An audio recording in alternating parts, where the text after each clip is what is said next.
자, 이번 시간에는 부채 금융 중에 네 번째 테마가 있다고 했죠. 맨 첫 번째 테마인 대출 가능 금액 알아보겠습니다.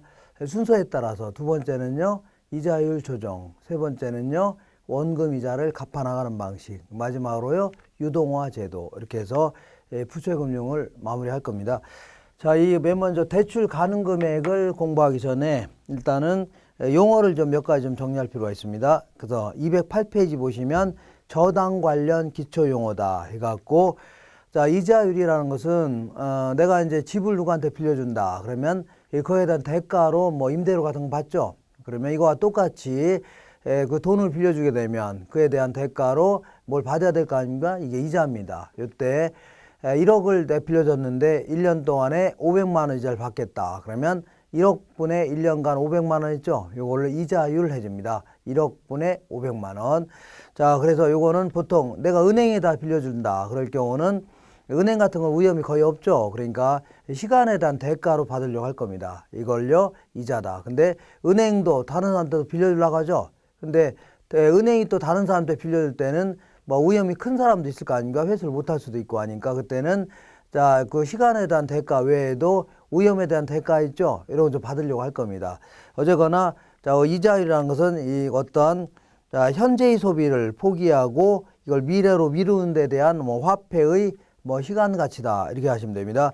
이때 이런 얘기를 해볼게요. 여기가 뭐냐면 자, 이 원금이라는 게 뭐냐면 원금은 애초에 빌린 돈 얘기합니다. 애초에 빌린 돈은 10,000원입니다. 10,000원. 10,000원인데 자, 10,000원이다. 이걸 원금이다. 그리고 1년 동안에 3천만 원 갚았습니다. 3천만 원을 3천원을 갚았다고 해야 되겠네요. 3천원. 자, 그러면 이만큼 갚은 거죠? 이거를 상환액 해주면 되겠네요. 상환했다. 그럼 남아있는 금액이 얼마라고요? 7천원 남아있겠네요. 7천원. 이거를 미상환했다 해서 미상환액 해주면 되겠네요. 원금 중에 남아있는 금액을 미상환액 혹은 요거를 잔고다 혹은 잔금이라는 표현도 씁니다. 잔고 혹은 잔금. 그래서 항상 대출, 대부, 융자 일단 다 똑같은 것들입니다. 대출, 잔고, 융자, 잔금 뭐 이렇게 이렇게 다 똑같은 표현이니까 이렇게 하시고, 자, 그다음에 이번에는 이제 매기 갚을 때는 자, 매 기간마다 이제 갚아야 될 거 아닙니까? 갚을 때는 원금만 갚나요? 이자도 지급해야 되나요? 그러니까 돈을 괜히 빌려주진 않겠죠. 걔들도 이자를 받으려고 할 거 아닙니까? 우리 입장에서는 원금도 줘야 되고 이자도 같이 납부해야 되는 겁니다. 그래서 이거를 매기, 매월이 될 수 있고 매년이 될 수 있고 어쨌거나 매기 원리금을 원리금 하면은 원금하고 이자를 포함되는 겁니다. 매기 원리금 지불액이다. 이렇게 얘기합니다. 매기 원리금 지불액 아니면 매기 원리금 상환액 해도 상관없습니다. 그래서 여기는 항상 이자까지 포함되어 있는 겁니다. 그 다음에 또 이거를 다른 말로 저당에 대해서 빌린 거에 대해서 매기 지불한 돈이라고 해서 저당 지불액 이런 표현도 씁니다. 똑같은 표현입니다. 항상 저당 지불액 하면 이자도 포함되어 있다. 그 다음에 또 연마다 지불할 수도 있고 월마다 지불할 수 있는데 연부금 혹은 월부금 이렇게 표현할 때도 다 이자도 포함되어 있는 겁니다. 그리고 자, 부채를 서비스 받은 대가로 지불한다 해서 예를요 부채 서비스액 이런 표현도 씁니다. 부채 서비스액. 그리고 이때 이런 걸 전부 다 영어로 매기 이자까지 포함해서 매기 지불하는 돈 있죠. 지불하는 돈을 영어로 뎁 해줍니다. 뎁 이렇게 자 이런 표현을 쓰니까 이거 좀 기억하시고 자 대출 가능 금액에 대해서 알아보겠습니다. 자 은행은 무턱대고 돈을 많이 빌려주려고 하진 않을 겁니다. 대출 가능 금액이다. 자기들도 어떤 법칙에 입각해서 돈을 빌려주려고 할 겁니다. 자, 그러면 맨 먼저 이제 LTV라는 게 있는데 LTV다. 요거는 이제 요 부동산을 담보 잡고 이제 돈을 빌려주려고 하는데 요거를 담보 잡고 빌려주는데 L이라는 게 뭐냐면 론이라는 뜻입니다. 론. 우리 교재에 요 밑에 있을 겁니다. 자, L이랑 론이라는 것은 이제 대출액을 얘기합니다. 카드론, 스피드론, 웰컴론 할 때 그 대출액을 얘기하고, to는 뭐뭐 대비, 뭐뭐에 대한, 그 다음에 value 하면은요, 가치란 뜻입니다. 가치. 그래서 영어는 뒤에서부터 해석하셔야 됩니다. 부동산 가치에 대한, 부동산 가치 대비 대출액이 차지하는 비율 이렇게 해주면 됩니다. 부동산 가치, 물론 지네들이 정한 담보 가치가 있을 겁니다. 은행에서 정한 부동산 가치 대비 자 대출액 혹은 융자액, 대부액 다 똑같은 겁니다. 대출액이 차지하는 비율 이걸 뭐라고요? LTV다 이렇게 합니다. 자 요거를 뭐 대부 비율, 융자 비율, 대출 비율, 저당 비율 다 똑같은 표현입니다. 담보 인정 비율 뭐 이렇게도 하고 되거나 똑같은 거니까 뭐 자꾸 헷갈리니까 LTV 중심을 딱 잡고 계시고 요거는 이제 담보 가치를 보고 돈 빌려주겠다는 얘기죠. 담보 가치. 그러니까 예를 들어서 자 그 LTV를 60%를 적용하겠다. 60%를 적용하겠다는 얘기는 자 이 1억짜리 부동산을 구입한 사람한테 60%까지 빌려주겠다는 얘기입니다. 60%. 그러니까 얼마를 빌려주겠다는 얘기예요? 6천만 원까지 빌려주겠다. 그런 얘기입니다. 6천만 원까지 빌려주겠다. 이때 대출을 완화시킨다. 그 얘기는 그 대출 더해주겠다는 얘기입니다. 완화라는 게 조금 더해주겠다는 얘기고 강화하겠다는 얘기는요. 좀 까다롭게 해갖고 좀 덜 빌려주겠다. 그런 얘기입니다. 덜. 그래서 그러니까 대출 조건을 완화하겠다. 예를 들어서 70%를 적용하겠다. 그 얘기는 1억짜리 부동산을 구입한 사람한테 얼마까지예요?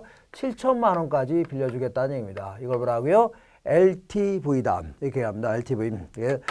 자, 그래서 요거는 순전히 담보 가치만 보고 빌려주겠다. 그런 얘기입니다. 근데 자, 여기는 이제 그 옛날에는 이렇게 빌렸는데 IMF가 터지면서 자, 주택 가치가 폭락했거든요. 가치가 이제 폭락해도 그래도 자, 이 그 돈을 잘 갚으면 상관없는데 회사를 잘 다니면서 갚으면 상관없는데 소위 말하는 기업 구조조정이다. 이렇게 하면서 사람 막 잘라내기 시작했다는 얘기죠. 잘라내기 시작하면서 노숙자도 속출하고 그다음에 길거리에서 실업자가 무지하게 많다는 얘기죠.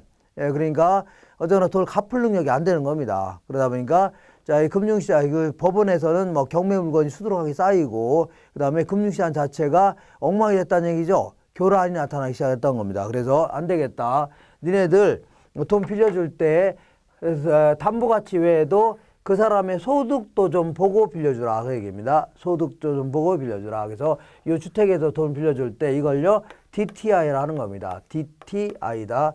자, D라는 게 뭐냐면 뎁트 해갖고 뭐라고요? 아까 매기 은행에다 주는 원리금 지불액을 얘기합니다. 뎁. 그 다음에 to는 뭐뭐 대비. I는요, 인컴 얘기합니다. 인컴, 소득을 얘기합니다. 소득. 그래서 보통 연간 소득을 기준으로 합니다. 연간 소득을 기준으로 해서 자, 요 당해 대출에 대해서 요번에 돈 빌려주는 요 부동산 있죠? 요거에 대해서 당해 대출에 대해서 매기 원리금 지급액이 차지하는 비율, 원리금 지급액이 차지하는 비율. 이걸 뭐라고요? DTI라는 겁니다. DTI. 자, 그러면 자, 어떤 사람이 매년 3천만 원 벌고 있다 볼게요. 3천만 원 벌고 있는데 DTI를 40%를 적용하겠다. 그 얘기는 자, 이 나누기가 넘어가고 곱하기로 바뀝니다. 얘랑 얘랑 곱하면 됩니다. 그러니까 3, 4, 12에서 1,200만 원이 되겠네요. 얘가 얼마라고요? 1,200만 원. 그래서 3천만 원 버는 자가 있다면 1,200만 원이 안 되는 자까지만 빌려주겠다는 얘기입니다. 그러니까 무슨 얘기냐면 자, 이게 돈을 벌어서 은행한테 줄 돈이 많은 사람들은 못 갚을 가능성이 높은 거죠. 그러니까 한 3천만 원 버는 자가 있다면 자, 한 달에 1년에 얼마씩이라고요?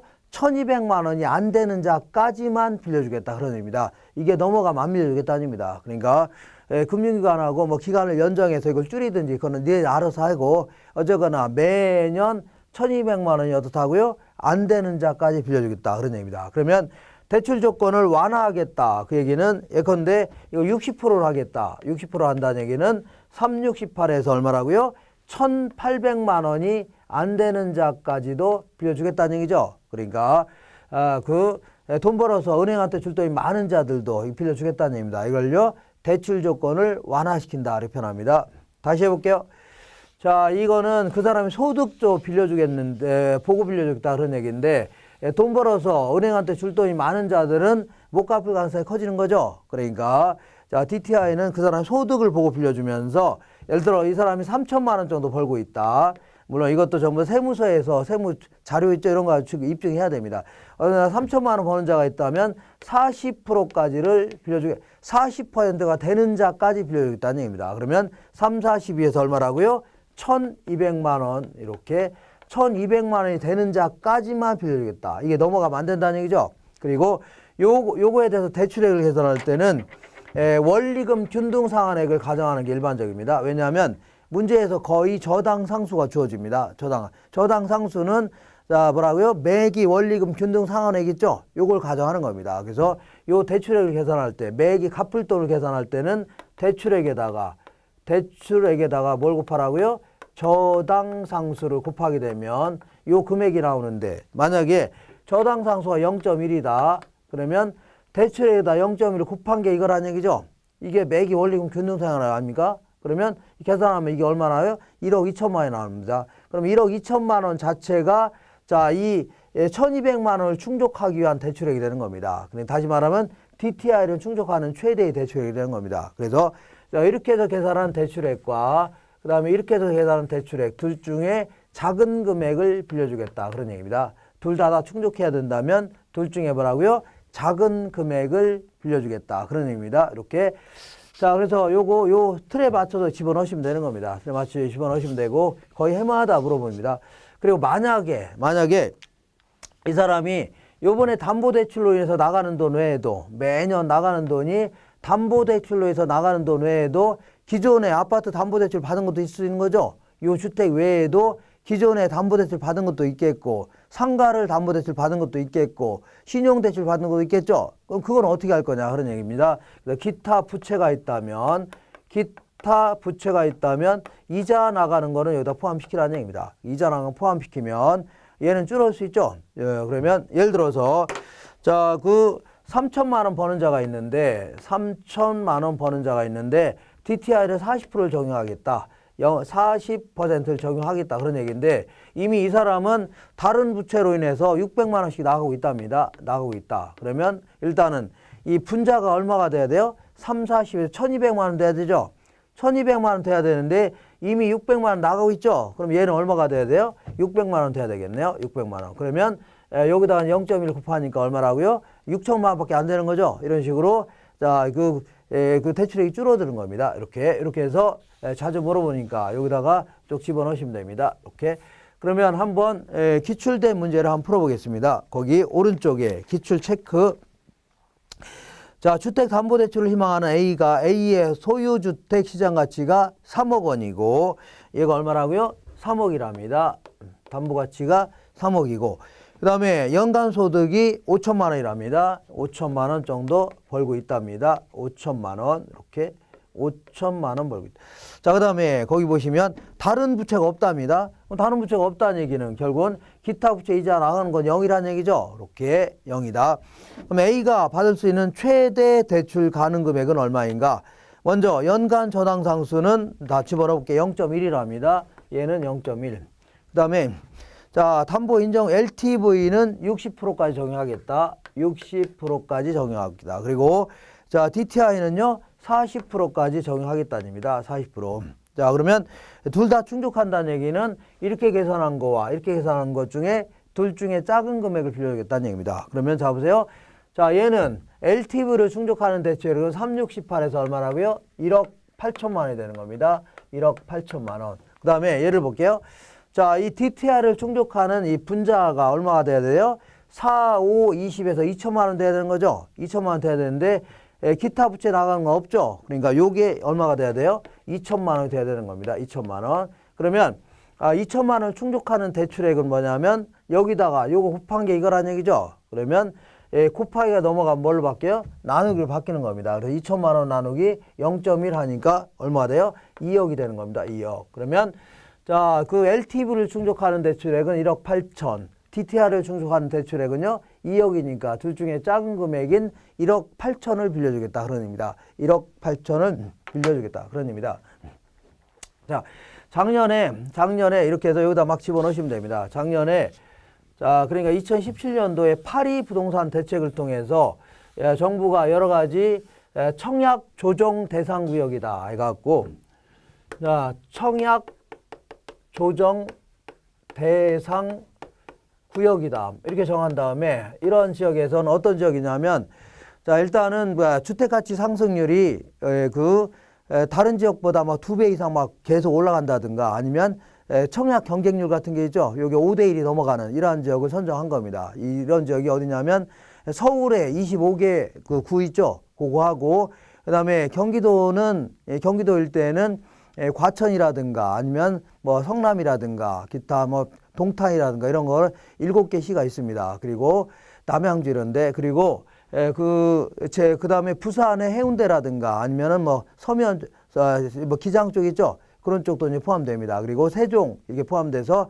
총 40개 지역 정도가 되는데 이 40개 지역에 대해서는 그 뭐 세금 같은 것도 많이 부과하겠다는 얘기죠. 그리고 또한 분양권을 전매를 좀 제한하겠다. 그리고 자 1순위 청약 조건 자체를 상당히 까다롭게 하겠다는 얘기입니다. 그리고 재당첨 금지하겠다. 그러니까 여기서 당첨되는데 이 지역에서 또 다른 지역에 당첨되면은 무효로 하겠다는 얘기입니다. 이런 식으로 해서 서울에 이제 집값이 너무 자꾸 올라가니까 이거 잡겠다 했는데 한 달 정도 내려가는 듯 하더니 다시 올라갔다는 얘기죠. 그래가지고 결국은 재건축 초과이익 환수에 관한 법률에 따라서 재건축 지역 있죠. 서울에 한 20개 지역 정도가 재건축하게 되는데 그 재건축에 따른 초과이익을 요번에 다시 환수하겠다 이라는 겁니다. 환수하고 그리고 자 1월 31일부터는 신 DTI라는 걸 적용하겠다. 신 DTI 새로운 형태의 DTI라는 얘기입니다. 요거는 이제 이 부분 요 기타 부채를 이렇게 집어넣겠다는 얘기입니다. 자, 신 DTI라는 것은 기타 부채가 있겠죠. 기타 부채에 대해서는 자, 그 기존에 요번에 담보대출이 아니라 기존에 담보대출 받은 자들이 있다면 기존에 주택에 대한 담보대출입니다. 자, 기존에 주택을 여러 채 갖고 있는 자가 주택을 담보대출을 받은 게 있을 겁니다. 이거 또 주택을 안 썼네요. 기존에 주택에 담보대출을 받은 자가 있다면 여자들은 여기는 이자만 포함되는데 원금도 집어넣겠다는 겁니다. 갚는 원금하고 이자도 같이 집어넣겠다. 그러니까 이 사람이 요번에 그 아파트 구입하려는 외에 그 전에 아파트 구입한 게 많이 있다는 얘기죠. 그 전에도 주택 담보대출 받은 게 있는데 그것도 나가는 돈이 있겠다는 얘기죠. 그때는 이자만 포함하는 게 아니라 그 원금 나가는 거 있을 거 아닙니까? 그것도 다 포함시켰다는 얘기입니다. 그럼 얘가 팍 줄을 수밖에 없는 겁니다. 그러면 집이 몇 채 있는 자는 이게 0이 될 수밖에 없는 거야. 마이너스가 되거나. 그럼 안 빌려주겠다는 얘기입니다. 안 빌려주겠다. 그리고 나머지 그 부채가 있겠네요. 예를 들어 상가로 대출 받았다든가 아니면 신용 대출 받은 거라든가 이런 것들은 이자 정도만 포함시키겠다는 얘기입니다. 이렇게 하는 걸요. 신 DTI다. 그래서 주택이 한 채 있는 자들은 뭐 줄어든 거 아닙니다. 근데 여러 채 있는 자들은 거의 대출을 안 하겠다는 얘기입니다. 안 해주겠다는 얘기입니다. 이런 식으로 해서 규제하겠다. 이렇게 나온 겁니다. 이렇게 해서 대출 가능 금액에 대해서 알아봤습니다. 첫 번째 테마인 대출 가능 금액. 그러면 두 번째는 요거를 회수해야 되는 거죠. 그래서 회수에 대한 내용을 알아보겠습니다. 자, 우리 교재에 거기에 210페이지에 우리나라의 주택금융 취급기관이라든가 이런 것들은 시간 나시면 쭉 한번 읽어보세요. 시간 나시면. 자, 그러면 이제 두 번째 테마는 우리가 이제 돈을 빌려줬는데 5%로 해서 빌려줬는데 나중에 한 3년 정도 지났더니 물가가 무진장 올랐습니다. 물가가 무진장 올랐다는 얘기는 화폐 가치가 떨어졌다는 얘기죠. 떨어졌음에도 그럼 이걸 어떤 식으로 할 거냐 그런 얘기인데 은행이 그냥 손해보고 할 거냐 그런 얘기입니다. 자, 이거를 이자율과 관련된 얘기를 조금 자세히 알아보겠습니다. 이자율과 관련된 얘기. 자, 여기 보시면 이자율. 자, 이거 예를 들어 1억을 빌려줬는데 어디 하는 거냐면 거기 212페이지 하는 겁니다. 1억을 빌려줬는데 약정금리는 처음에 약정금리는 5%였습니다. 5%로 해서 20년 동안 빌려주기로 했습니다. 근데 한 3년 정도 지났더니 물가가 무진장 올랐습니다. 무진장 인플레가 심해졌다는 얘기죠. 그래. 인플레가 심해졌다는 얘기는 자, 무슨 얘기냐면 이게 이제 100만 원입니다. 100만 원. 이게 100만 원 화폐입니다. 이 화폐로 옛날에는 물건을 10개를 구입했었는데 물건 10개. 근데 지금은 인플레가 심해졌다는 얘기는 그 물건의 가격이 올랐다는 얘기죠. 그러다 보니까 똑같이 생긴 100만 원으로 물건을 5개밖에 못 사는 겁니다. 그러면 이 100만 원의 가치가 반으로 뚝 떨어진 겁니다. 100만 원의 가치가 반으로 뚝 떨어졌다는 얘기죠. 그랬음에도 불구하고 처음에 약속된 금리인 5%를 그대로 받기로 한다. 어디 갔어요? 5%를 그대로 받기로 한다. 이런 걸 뭐라고요? 고정이자율 제도다 혹은 고정금리 제도다 이렇게 표현합니다. 고정금리 제도다 이렇게 아니면 고정이자율 제도 해줍니다. 자 그러면 인플레가 이렇게 심해졌는데 불구하고 자 똑같은 이자를 받으니까 자 똑같은 이자율을 받으니까 이제 누가 손해 보냐면 은행이 손해 볼 수밖에 없는 겁니다. 은행. 자 그래서 화폐 가치가 뚝 떨어진 걸 똑같이 받는 거니까 은행이 손해 본다. 은행을 지금부터 대출자라고 하는 겁니다. 대출자가 뭐 손해를 본다는 얘기입니다. 일반적으로 물가가 올라가는 게 일반적이니까 대출자가 손해 볼 수밖에 없는 겁니다.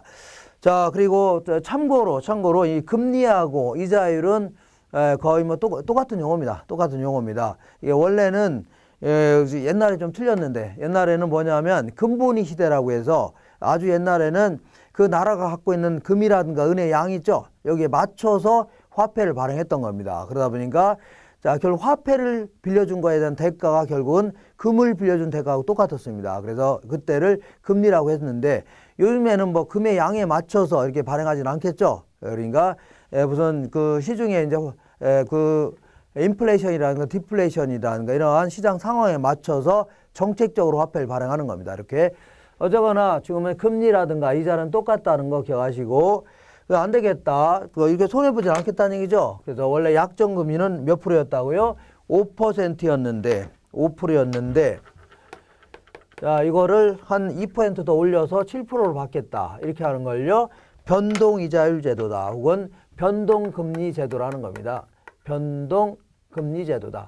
자 그러면 원래 인플레에 따른 손해를 누가 이제 부담해야 되냐면 은행이 부담해야 되는데 이거를 이자를 올리면서 세입자한테 떠넘긴 꼴이 되겠네요. 떠넘긴 꼴. 그러니까 예를 들어 세입자가 아니라 차입자라고 하는 겁니다. 돈 빌려간 자. 자, 차입자 입장에서는 50만 원 이자를 내다가 갑자기 70만 원 내라는 얘기죠. 결국은 차입자가 손해볼 수밖에 없는 겁니다. 자, 지금부터 돈 빌려간 자를 뭐라고요? 차입자가 손해볼 수밖에 없다는 얘기죠. 차입자가 손해본다는 얘기입니다. 그래서 일단 가장 기본이 되는 논리가 요겁니다. 요건데, 자, 요거를 뭐라 하냐면 초기 약정금이다. 이렇게 얘기합니다. 초기에 애초에 빌려갈 때 이제 약정금리를 하는데, 이 초기 약정금리가 이제 금융 상품마다, 그러니까 어떤 대출 상품은 고정금리를 적용하는 상품도 있고, 어떤 금융 상품은요, 변동금리를 적용하는 상품도 있다는 얘기죠. 그래서, 근데 어떤 상품은요, 그 차입자가 선택이 가능한 것도 있습니다. 나는 요걸로 받겠습니다. 나는 요걸로 받겠다는 얘기죠. 이렇게 할 수 있는데 요번에 선택이 가능한 금융상품을 구입하려고 그러니까 대출을 받고자 은행에 간 거죠. 은행에 가서 이제 번호표 뽑고서 이제 기다리고 있으니까 이제 부를 거 아닙니까? 그러면 그 사람이 대출 직원이 그럴 겁니다. 고정금리로 빌려드릴까요? 변동금리로 빌려드릴까요? 그러면 자 일반적으로 물가가 올라가는 게 일반적이니까 변동금리로 빌렸다가는 이것들이 툭 하면 금리를 올릴 수 있는 거죠. 그러니까 내가 뭐라고요? 고정금리로 빌려주세요 할 거 아닙니까? 그러면 이제 그 직원이 그럴 겁니다. 반드시. 자, 고정금리로 빌리시게 되면 변동금리보다는 약정금리가 좀 높습니다. 나올 겁니다. 높습니다. 왜 높은가 보겠습니다. 왜 높은가 하면 일단 얘가 됐든 실질 이자율, 실질 금리라고 하는 겁니다. 실질 금리라는 것은 뭐냐면 인플레가 전혀 없다는 가정하에 금융기관이 받고자 하는 이자율이 있죠. 이걸 뭐라고요? 실질 금리라는 겁니다. 앞으로 인플레가 전혀 없다는 가정하에 금융기관이 받고자 하는 이자율 이걸요 실질 금리다. 근데 문제는 인플레가 없다고 가정했는데 사실은 일반적으로는 인플레가 발생해요 안 해요? 계속 발생하는 게 일반적이죠. 그러면 얘는 나중에 변동금리로 빌려주면 나중에 인플레가 발생하면 그때 가서 올리면 되는 거죠. 근데 얘는요. 그때 가서 올릴 수 있어 없어요? 없습니다. 이 고정금리는 처음부터 20년 동안에 똑같은 이자율을 받는 겁니다. 이자율. 그렇기 때문에 건들지 못하는 겁니다. 그러면 은행이 손해볼 수밖에 없죠. 그래서 안 되겠다. 얘는 아예 처음부터 빌려줄 때 예상되는 인플레율이 있다면 자기들 나름대로 예상할 거 아닙니까? 예상된 인플레율이 있다면 요걸 더해서 하려고 할 겁니다. 이렇게. 자, 예컨대 은행은 5%를 먹으려고 했고, 그 다음에 매년 2% 정도가 인플레가 예상된다고 하길래 매년 이자율을 얼마라고요? 7% 설정했다는 얘기죠. 이렇게 빌려줬다는 얘기입니다. 근데 얘는 그럴 필요 있어 없어요? 실질금리가 5%라면 그냥 5% 빌려주면 되는 겁니다. 그러다가 나중에 실제 인플레가 발생하면 그때 올리면 되는 거죠. 그러니까 당연히 초기 약정금리는 뭐가 높다고요? 고정금리가 높을 수밖에 없는 겁니다. 그래서 이때 이렇게 예상되는 인플레까지 반영된 거를요, 명목금리다 혹은 명목이자율이다 해줍니다. 명목금리다. 그건 뭐라고요? 명목이자율이다. 그래서 어쨌거나 자, 예상된 인플레를 그 은행은 뭐 적용한다고 해서 뭐 손해가 없어지냐, 그건 아니고, 이걸 잘못 설정하게 되면 뭐 실제 인플레가 더 커지면요, 얘는 못 건드니까 뭐 손해 날 수도 있는 겁니다. 이렇게. 어쨌거나 이제 고정금리와 관련돼서는 요 얘기가 반드시 좀 정리가 되셔야 됩니다. 그리고 변동금리와 관련돼서는 요 얘기가 좀 정리가 되셔야 됩니다. 자, 고정금리는 처음부터 끝까지 어떻게 한다고요? 똑같은 이자율을 적용하는 방식을요, 고정금리 제도로 하는 겁니다. 그래서 예컨대 자, 고정금리로 해서 7%로 빌려줬다고 쳐볼게요. 빌려줬는데, 자, 나중에 그 20년 동안 빌려주기로 했는데, 한 3년 정도 지나서 시장 평균 고정금리가 5% 내려갈 수도 있는 겁니다. 이거는, 자, 어떤 사람은 그럽니다. 아니, 금리는 똑같은 이자를 받는 거라며? 그게 아니라, 예전에 3년 전에 빌려줄 때 이 고정금리는 7%였는데, 요즘에 새롭게 주택담보대출로 빌려주는 이자율은 내려갈 수가 있는 겁니다. 예를 들어 미 연방금리가 내려가면 우리나라도 고정금리가 내려갈 수 있는 거죠. 그래서 요즘에는 고정금리가 몇 프로밖에 안 된다고요? 5%밖에 안 된다는 얘기입니다. 그러면 차입자 입장에서 보겠습니다. 차입자 입장에서는 어떻게 하다 보니까 7%로 빌렸는데, 신한은행에서. 자, 근데 이거를 지금 당장 다른 은행에서 빌리면 얼마라고요? 5% 싼 이자로 빌릴 수 있는 거죠. 근데 앞으로 계속 뭐라고요? 7% 납부하려고 해봐요. 남아있는 게 17년이 남았잖아요. 그러니까 차입자가 열이 받네요. 근데 때마침 핸드폰에 이제 문자가 온 겁니다. 하나은행에서. 자, 만약에 그 비싼 이자를 쓰고 있으면 우리가 갚아주겠다는 얘기죠. 그러면 에라 모르겠다. 다른 하나은행에서 돈 빌려서 신한은행과 갚을 수도 있겠네요. 이걸 뭐라 하냐면 조기에 상환한다 이렇게 표현합니다. 자, 조기에 일찌감치 상환하려고 한다는 얘기죠. 그러면 은행 입장에서는 안정적인 수익을 얻으려고 고정금리 빌려줬더니 얼마 안 있다 갚았다는 얘기죠. 그러면 낮은 이자로 빌릴 수밖에 없네요. 이걸요. 은행 입장에서는 이거를 조기 상환 위험이다 이렇게 표현합니다. 조기에 상환함에 따른 위험이다. 그러면 이런 위험을 좀 줄일 수 있는 방법이 없냐? 줄일 수 있는 방법은 간단히 해결할 수 있습니다. 왜냐하면 너 왜 만기까지 돈 빌려 가놓기로 해놓고서 일찌감치 갚았냐? 이거는 약속 위반이다. 우리는 벌금을 부과하기도 할 수 있네요. 이거를 조기 상환 수수료다 해줍니다. 자, 조기 상환 수수료를 예를 들어서 뭐 이 차이 이상을 부과하겠다. 그러면 뭐 갚으려면 갚으라 할 수 있는 거죠. 이런 식으로 해결할 수 있겠네요. 이번에는 거꾸로 해보겠습니다. 자, 시장 평균 고정금리가 9%로 올랐습니다. 9% 올랐다. 그러면 이번에는 은행 입장에서 볼게요. 대출자 입장에서.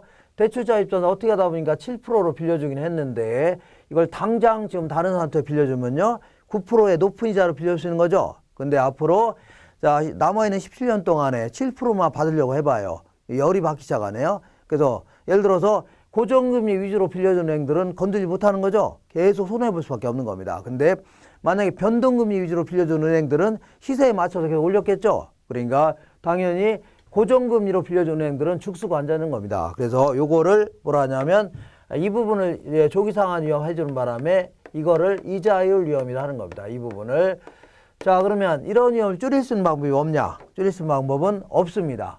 다만 차입자가 돈을 얼른 갚는다면 비싼 이자로 빌려줄 수는 있겠죠. 근데 문제는 차입자가 돈을 얼른 갚으려고 해요, 안 해요?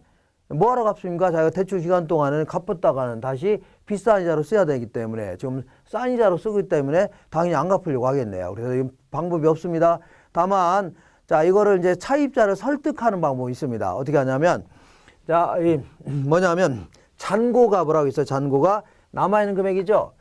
남아있는 금액이 한 7천만 원인데 우리가 잔고를 좀 깎아주겠다, 할인한다 해줍니다. 한 100만 원 정도 깎아줄 테니까 한 6,900만 원으로 깎아줄 테니까 일찌감치 갚지 않을래? 그러면 뭐뭐로 갚을 수 있죠. 그러면 이 돈 가지고 비싼 이자로 빌려주는 방법, 이거는 그러니까 잔고 할인을 통해서 뭐 조기 상환을 유도하는 방법이 있는데, 근데 문제는 요즘에는 그 차입자들이 굉장히 명석하죠. 그렇기 때문에 이런 거 안 갚으려고 할 겁니다. 그래서 안 갚으면 어쩔 수 없는 거 아닙니까? 계속 손해볼 수밖에 없는 겁니다. 20년 동안 계속 금리가 다시 내려가지 않는 이상은 계속 손해볼 수밖에 없다. 자, 그 다음에 이번에는 변동금리와 관련돼서는 자, 변동금리와 관련돼서는 요 얘기를 좀 기억하셔야 됩니다. 물론 이론적으로 적용하는 방식이 있는데 그거는 그거는 거의 안 물어보고 조금 이따 교재를 통해서 확인하고 요거는 이제 실무적으로 어떤 식으로 적용하고 있냐 그런 얘기입니다. 우리나라 주택담보대출에 대한 변동금리는 어떻게 적용하냐면 기준금리에다가 이 가산금리라는 걸 더해서 책정합니다. 기준금리에다가 뭘 더해서요? 가산금리라는 거를 더해서 책정합니다. 자, 그러면 뭐 얘는 뭐냐? 기준금리는 뭐고 가산금리 뭐냐? 알아볼게요. 자, 요거를 그럼 여기까지 한 거를 그럼 체크를 한 다음에 해보겠습니다. 자, 볼게요. 212페이지 보시면 맨 위쪽에 고정이자율 조정이 있는데 동그라미 1번 보겠습니다. 얘는 자, 대출기간 동안에 동일한 이자율을 적용하는 방식입니다. 동일한 이자율. 그래서 자, 동그라미 2번 볼게요. 동그라미 2번에는 두 번째 줄 볼게요. 대출자는 미래 인플레이션이 예상된다면 이를 감안해서 초기에 약정 고정이자율을 정하라 한다는 얘기죠. 그러니까 자, 예상된 인플레를 감안해서 결정하려고 할 겁니다. 자, 그러다 보니까 그 밑에 동그라미 3번에 두 번째 줄 볼게요. 초기 약정 이자율은 인플레가 예상되는 상황이라면 일반적으로는 인플레가 발생하는 게 일반적이죠. 예, 그래서 물가가 올라간다는 얘기는 들어봤지만 떨어진다는 얘기는 별로 안 들어봤죠. 그러니까 일반적으로는 물가가 올라가는 상황을 주로 가정하면서 문제에서 물어봅니다. 그러니까 자, 물가가 올라가는 상황이라면 일반적으로 고정이자율이 뭐보다 높다고요? 변동이자율보다는 금리가 높다는 얘기죠. 이렇게 하시고 그 다음에 요거 관련돼서 바로 뒷페이지 보겠습니다. 뒷페이지에 214페이지 보시면 자, 금융기관에 대출에 따른 위험이 있는데 채무불이행위험은 나중에 담보가치가 폭락하는 바람에 돈을 못 갚으면 경매처분할 수밖에 없거든요. 그래서 자, 제대로 회수를 못하는 위험을요 채무불이행위험 해줍니다. 그리고 그 밑에 고정이자율 제도에서 시장금리가 변동되는 경우 그러니까 자, 거기 보면 고정금리보다 시장금리가 높다. 그러니까 고정금리보다 시장금리가 높다는 얘기죠. 그때는 자, 은행들은 고정금리로 빌려주는 은행들은 죽수가 안 자는 겁니다. 그러니까 시장의 대출자의 수익성이 악화된다는 얘기입니다. 그래서 요걸 해결할 수 있는 방법은 그냥 잔고 할인을 통해서 조기 상환을 유도하는 거 있죠. 이런 정도밖에 없습니다. 이번에 거꾸로 자, 고정금리보다 시장금리가 낮다는 얘기죠. 거꾸로 한다면 시장금리보다 고정금리가 높다는 얘기입니다. 이렇게 되는 거 아닙니까? 이렇게. 그러면 차입자의 뭐가 커진다고요? 조기에 상환할 가능성이 커지는 겁니다. 그래서 이때는 그 줄 맨 끝에 보니까 조기 상환 수수료를 부과하는 것이 해결책이 될 수 있다는 얘기죠. 조기 상환 수수료를 부과하는 게 해결책이 될 수 있다. 자주 물어보니까 이거 기억하셔야 됩니다. 이번에는 요거에 대해서 알아보겠습니다. 변동금리에 대해서 알아볼 건데 자, 이 은행이 있다. 은행이 딱 있는데 은행은 자, 우리 같은 사람한테 이제 예금을 받을 겁니다. 예금 받아서 이걸 금고에 쌓아놓고 있다가 나중에 예금자한테 돌려주고 이런 게 아니라 이거를 돈을 불려야 되겠죠. 장사를 해야 될 거 아닙니까? 그래서 이걸 대출해 줘야 될 겁니다. 그래서 거기서 이익을 챙겨야 되는데 문제는 예금이자는 5%이고 우리 같은 사람한테 대출이자도 5%이다. 그러면 은행은 뭐 먹고 삽니까? 은행도 남는 게 있어야 될 거 아닙니까? 직원들 여직원들 무진장 많잖아요. 그리고 임대료 내야 되고 그다음에 종이 같은 거 인쇄도 해야 되고 이익도 생겨야 되고 그러니까 자선사업가도 아니고 그냥 안 되겠죠. 그러니까 어떻게 한다고요? 한 8% 정도로 빌려줘야 되겠네요. 예를 들어서 8%. 그러면 요 차이 있죠. 요 차이가 이 은행 마진이라는 겁니다. 마진. 이게 남는 겁니다. 이 남는 거 가지고 그 종업원들 월급도 줘야 되고 그다음에 또 뭘 해야 돼요? 인쇄도 좀 해야 되고 임대료 내야 되고 이렇게 해야 될 거 아닙니까? 쓸 게 무진장 많이 있잖아요. 은행 마진이다. 자, 그리고 그 다음에 그러니까 은행은 이제 이걸 대금업자라는 겁니다. 싼 이자로 돈 빌려서 비싼 이자로 돈 빌려주는 거 있죠. 이게 주된 업 아닙니까? 다만 은행 같은 경우는 이자가 좀 싸죠. 그러니까 저리 대금업자다 이렇게 얘기합니다. 근데 동네 사채 아줌마들은 이자가 무지막지하게 높죠. 그래 빌리는 이자도 굉장히 비쌀 겁니다. 그러다 보니까 고리 대금업자다 이렇게 해주면 되겠네요.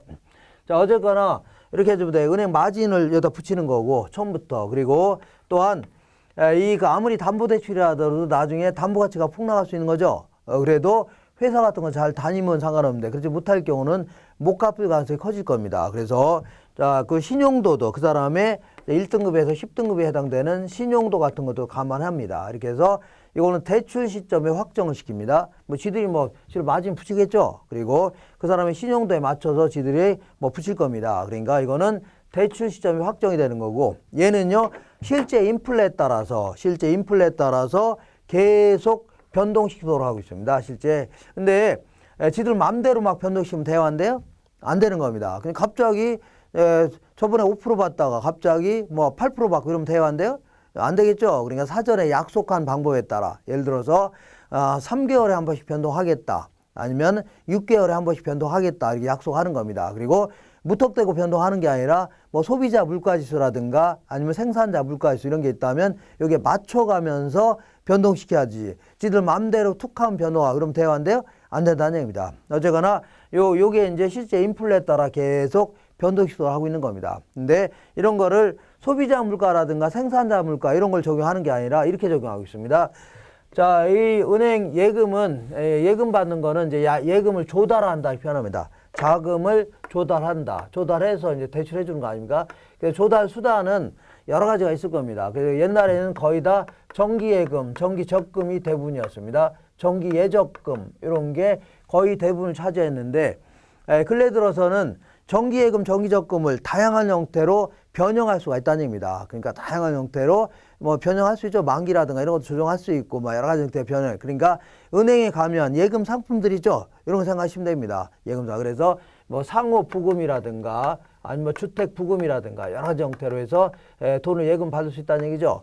그리고 또한 CD라고 해서 양도성 예금 증서라는 겁니다. 그래서 Certificate of Deposit 해주는데 이거는 이제 자, 이 예금액을 누구한테 팔 수도 있다는 얘기죠. 양도할 수 있다는 얘기입니다. 이런 식으로 권리를 부여하는 겁니다. 이렇게 이걸요 양도성 예금서다. 아니면 뭐 CMA다 해갖고 이거 거의 이제 정기 적금의 형태인데 근데 정기 적금이라 하더라도 입출금이 막 자유롭습니다. 그러다 보니까 매일매일 금액이 변동될 수 있기 때문에 이자도 매일매일 계산합니다.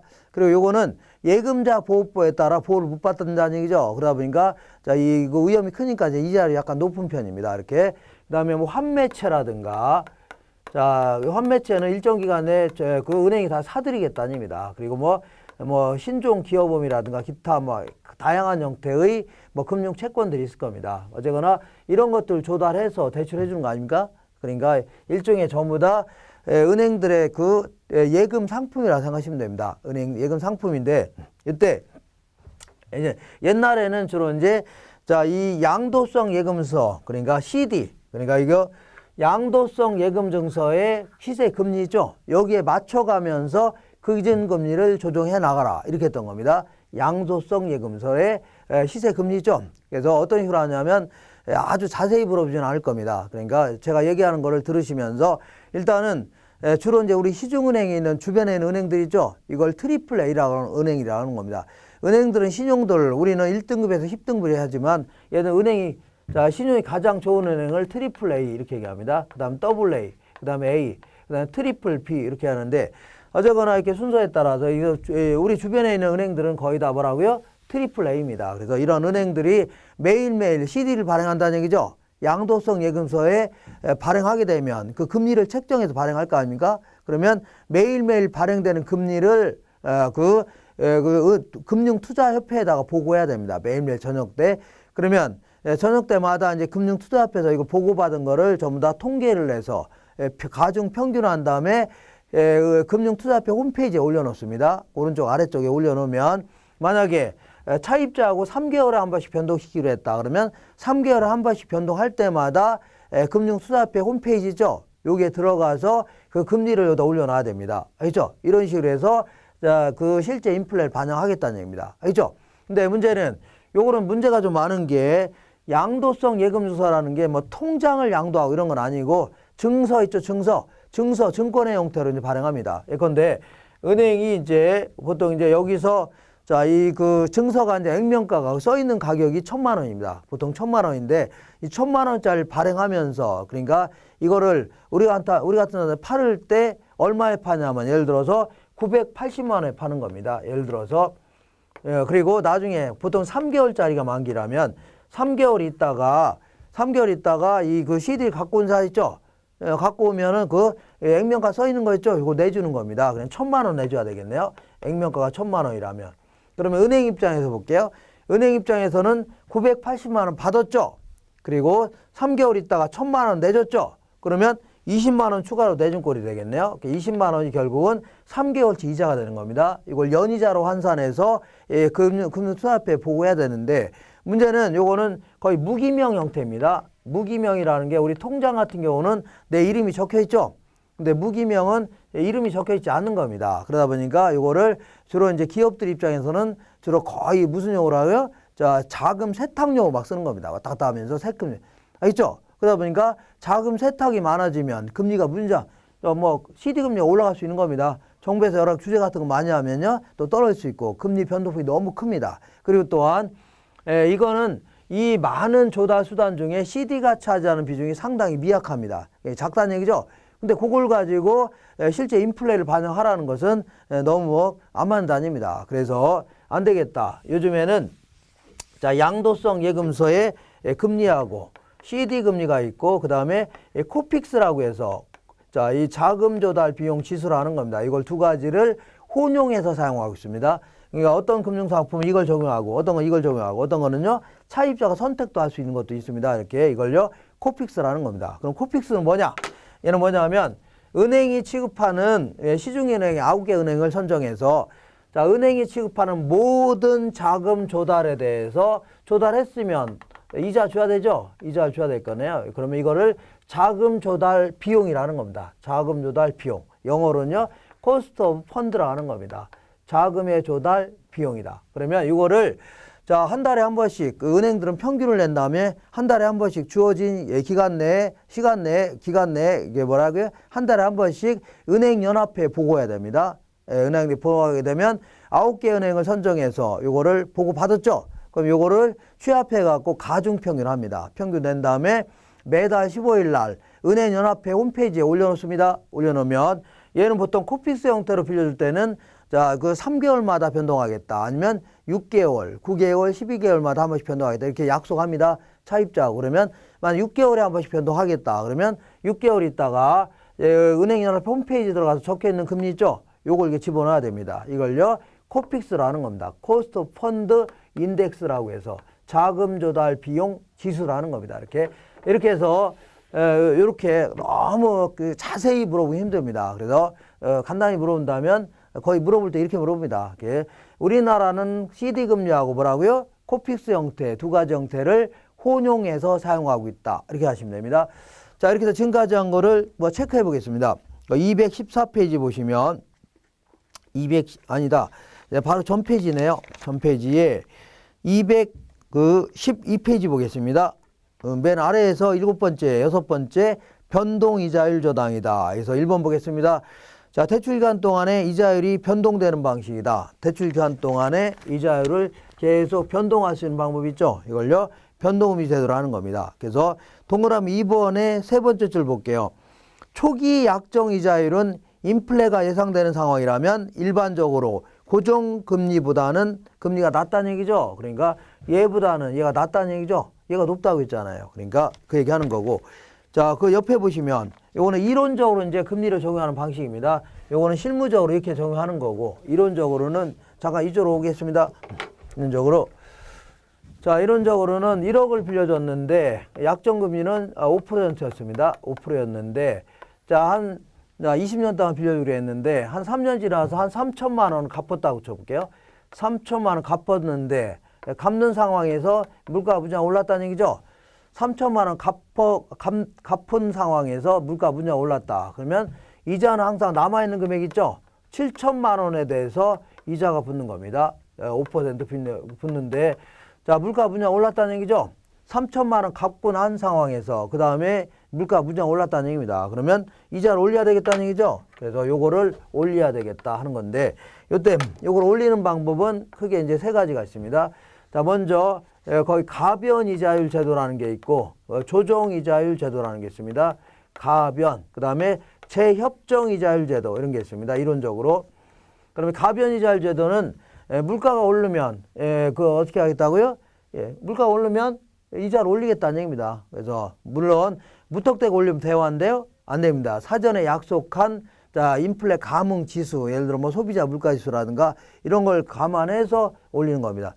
근데 이제 조정이자율 제도는 물가가 오르면 이자를 올리는 거 맞죠? 근데 만약에 물가 외의 요인, 예를 들어 환율 변동이 심하다든가 이런 게 물가 외의 요인도 그 이자를 올릴 수 있는 건덕지가 있다면 다 올리겠다는 얘기입니다. 이걸 뭐라고요? 조정이자율 제도라는 겁니다. 그러니까 자, 대출자한테 보다 많은 재량권이 부여되는 방식을요, 조정이자율 제도다. 그 다음에 재협정이자율 제도는 차입자하고 대출자가 일정 기간마다 만나서 협상하는 겁니다. 그러니까 자, 이게 이자율을 협상하는 겁니다. 그러니까 한 3년 정도 지났는데 대출 직원이 전화가 오는 거죠. 그 고객님 잠깐 식사하신 다음에 잠깐 지점에 들으랍니다.